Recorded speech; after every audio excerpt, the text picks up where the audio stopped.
तमिलनाडु में बीजेपी का खाता खुलना है मुश्किल। 120 से 140 सीटों के साथ एम.के. स्टालिन की वापसी के हैं आसार। वहीं थलापति विजय को भी 5 से 15 सीटें मिल सकती है। डोनाल्ड ट्रंप बोले ईरान से समझौता होने तक नाकाबंदी जारी रहेगी, जबकि ईरान ने जवाब देते हुए कहा कि आपकी धमकियों से हम नहीं डरते, हम जंग के लिए तैयार हैं। बंगाल में 630 करोड़पति कैंडिडेट है, जिनमें से 23% पर क्रिमिनल केस है, जबकि 53% उम्मीदवार ग्रेजुएट भी नहीं है। इनमें से सिर्फ 13% महिलाओं को टिकट दिया गया है। साथ ही 192 पर महिलाओं के खिलाफ केस दर्ज है। अखिलेश यादव का बड़ा दावा, सपा सरकार बनी तो 300 यूनिट बिजली फ्री और महिलाओं को 40,000 रुपये पेंशन देंगे। ममता बनर्जी की चुनावी रणनीति बनाने वाली आईपीएसी का ऑफिस हुआ बंद। चुनाव में 1 लाख एजेंट दिए, जिसके बाद फर्म पर ईडी और सीबीआई ने मनी लॉन्ड्रिंग केस किया। श्रीलंका ने 19 भारतीय मछुआरों को रिहा किया। 2 नावों पर 40 लाख रुपए का जुर्माना भी लगाया। पीएम मोदी पर आचार संहिता उल्लंघन का आरोप है। चुनाव आयोग को 700 नागरिकों ने लेटर लिखा। दिल्ली हाईकोर्ट ने जस्टिस श्रवण कांता शर्मा को केस से हटाने की अरविंद केजरीवाल की याचिका की खारिज। तेज धूप से नंगे पैर वृंदावन की गलियों में घूमते दिखे विराट कोहली और अनुष्का शर्मा, नहीं लिया वीआईपी ट्रीटमेंट, दिखे संस्कार। भोपाल में रात में भी लू चलने का अलर्ट जारी। वहीं प्रयागराज में पारा 44 डिग्री के पार पहुंचा। उधर महाराष्ट्र छत्तीसगढ़ में पुलिस कर्मियों की ड्यूटी का समय भी बदला। केदारनाथ के कपाट खुलेंगे आज। वहीं डोली गौरीकुंड से निकली 17 किलोमीटर की दूरी तय कर आज धाम पहुंचेगी। पहलगांव हमले की पहली बरसी है आज। बेसरन आज भी रहेगा बंद। सेना बोली भारत कुछ नहीं बोला, जो हदें लागेगा उसको मुंह तोड़ जवाब देंगे। शाहरुख खान की फिल्म किंग ने रिलीज होने से पहले ही 250 करोड़ रुपए का बिजनेस किया। फिल्म के बजट का आधे से ज्यादा हिस्सा हुआ खबर। एयरपोर्ट पर शख्स को देखते ही अनुष्का ने छुए पैर। पीछे खड़े विराट कोहली मुस्कुराए। प्रेमानंद महाराज के आश्रम जाने से पहले हुई है मुलाकात। यूएन दूत बोली भारत ने इजरायल की मदद कर कानून तोड़ा है। हथियार भेजना नियमों के खिलाफ है। इससे ग्लोबल सिस्टम कमजोर हो रहा है। डोनाल्ड ट्रंप के ऐलान से पहले दाव लगाकर करोड़ों रुपए कमाए। बयान से कुछ मिनट पहले ट्रेडिंग से अचानक उछाल आया। इनसाइडर ट्रेडिंग का है शक।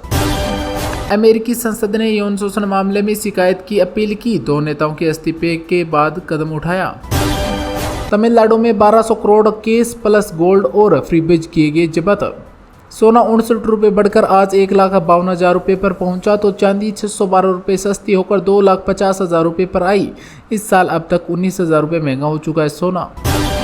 यूपी में भीषण गर्मी। ताजमहल में पर्यटक बेहोश होकर गिरे। वहीं मेरठ में चलती बस में लगी आग। उधर काशी के घाटों में भी सन्नाटा देखने को मिला। हिमाचल में अगले 4 दिन गर्मी का प्रकोप। तापमान 4 डिग्री तक बढ़ सकता है। वहीं रातें भी गर्म होगी। 12 शहरों में पारा 30 डिग्री के पार पहुंचा। मणिपुर में भूकंप के जोरदार झटके महसूस किए गए, जिसकी तीव्रता रिएक्टर स्केल पर 5.2 मापी गई।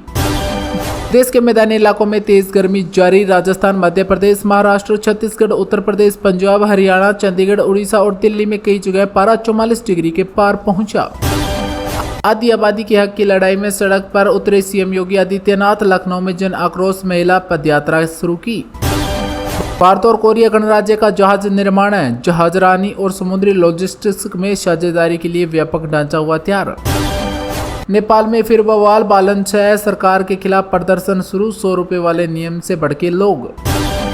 ओबामा और बाइडेन की गलतियों को सुधारा जाएगा। ईरान से नए समझौते पर बोले डोनाल्ड ट्रंप। साथ ही ट्रंप ने कहा कि ईरान के साथ शांति वार्ता को लेकर उन पर कोई दबाव नहीं है। खड़ंगे बोले मोदी आतंकवादी है। बाद में कहा ऐसा नहीं बोला, मेरा मतलब था मोदी लोगों और विपक्ष पार्टियों को डराते धमकाते हैं। डोनाल्ड ट्रंप ने कहा कि मैंने ईरान से सत्ता बदल दी है। जल्दी बड़ी डील हो सकती है। उसके पास कोई और रास्ता नहीं बचा। ईरान ने कहा कि हम धमकियों के माहौल में बातचीत नहीं करेंगे। बातचीत तभी आगे बढ़ेगी जब अमेरिका अपना रवैया बदलेगा।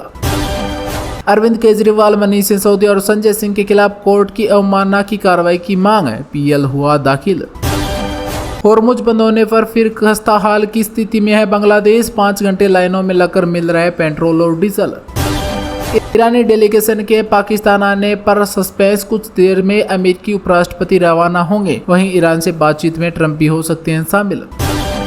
ईरान पर अमेरिका इजरायल हमले के 53वें दिन तनाव बरकरार। ट्रंप ने बातचीत नहीं होने पर गंभीर परिणामों की चेतावनी दी, जबकि ईरान ने दबाव में वार्ता से इनकार किया।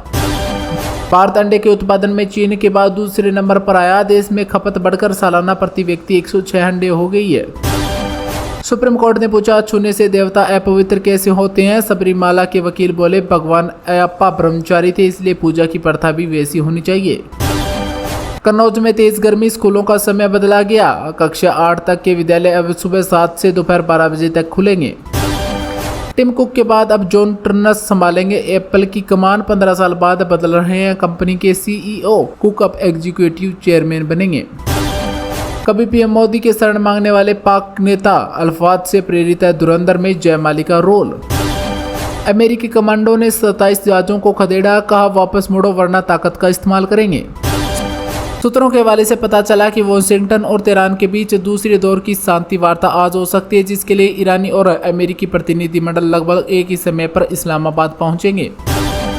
ईरान ने अमेरिकी संग शांति वार्ता से पहले जारी की 3 टारगेट की सूची। ईरान ने अमेरिकी लड़ाकू विमान मार गिराए जाने के बाद घंटों तक चिल्लाते रहे डोनाल्ड ट्रंप। रिपोर्ट्स में हुआ खुलासा, जिसके बाद रेस्क्यू ऑपरेशन शुरू किया गया। ट्रंप ने यूएफओ से जुड़े 11 वैज्ञानिकों की मौत और गुमशुदगी की जांच के लिए दिए आदेश। पीएम मोदी ने दिल्ली में दक्षिण कोरिया के राष्ट्रपति से की भेंट। दोनों ने हैदराबाद हाउस में लगाया पौधा। ईरान के साथ युद्ध विराम को हम आगे नहीं बढ़ाना चाहते, बोले डोनाल्ड ट्रंप।